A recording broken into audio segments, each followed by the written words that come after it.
একটি অবাধ, সুষ্ঠু ও গ্রহণযোগ্য নির্বাচন আয়োজনে নির্বাচন কমিশন প্রতিশ্রুতিবদ্ধ বলে জানিয়েছেন প্রধান নির্বাচন commissioner AMM Nasir Uddin.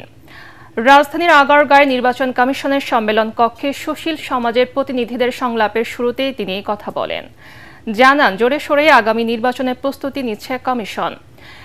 AI এর মাধ্যমে প্রোপাগান্ডা ছড়িয়ে কেউ যাতে নির্বাচনকে বাধাগ্রস্ত করতে না পারে সেজন্য কমিশনকে সতর্ক করেন সুশীল সমাজের প্রতিনিধিরা।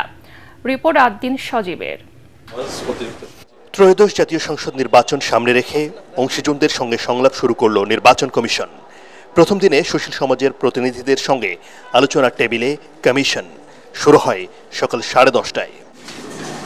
স্বাগত বক্তব্যে প্রধান নির্বাচন কমিশনার এএমএম নাসির উদ্দিন বলেন, এই মতবিনিময় কেবল একটি আনুষ্ঠানিকতা নয়, অবাধ ও সুষ্ঠু নির্বাচন আয়োজনে রাখবে গুরুত্বপূর্ণ ভূমিকা।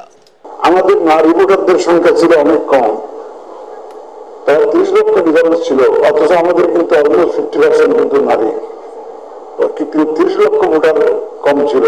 সেই ব্যবধানটা আমরা অনেক কমিয়ে আনতে পেরেছি আমরা বাড়ি বাড়ি যাওয়ার কারণে। যার ক্ষেত্রে ভোটার তালিকাটাকে হালনাগাদ করার মাধ্যমে আমরা একটা অত্যন্ত বড় কাজ সম্পন্ন করেছি। সংলাপ এবার একটু দেরিতে শুরু হলেও সমস্যা হবে না জানিয়ে সিসি বলেন, একটি গ্রহণযোগ্য নির্বাচন আয়োজনে যথাসাধ্য কাজ করছে কমিশন। আমরা আরপিও সংশোধন, কন্ডাক্ট সংশোধন থেকে আরম্ভ করে 9টা আইন আমরা সংশোধনের কাজ করেছি। আমাদের প্রকিউরমেন্টের বিষয়টি এগিয়ে গেছে। মোটামুটি এই নির্বাচন অনুষ্ঠানটা সুষ্ঠু এবং সুন্দরভাবে করার জন্য যা যা প্রস্তুতি নেওয়ার দরকার, এই ক্ষেত্রে আমরা অনেক এগিয়ে গেছি।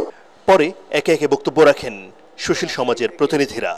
আইন শৃঙ্খলা পরিস্থিতির কথা উল্লেখ করে তারা বলেন, নির্বাচন ব্যাহত করার যে কোনো ষড়যন্ত্র মোকাবেলায় সতর্ক থাকতে হবে। প্রশাসন এবং আইন শৃঙ্খলা সেটা কিন্তু ভঙ্গুর, ফ্রাজাইল নাই, সেটাকে কিভাবে রিস্টোর করে কাজ করবেন, বড় চ্যালেঞ্জ কিন্তু এটা।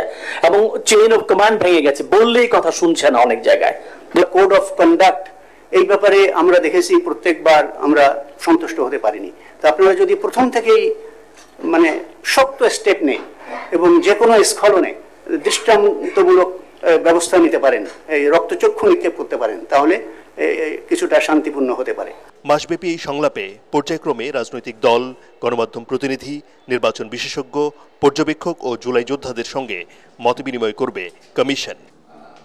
আদ্দিন সজীব, এটিএন বাংলা, ঢাকা।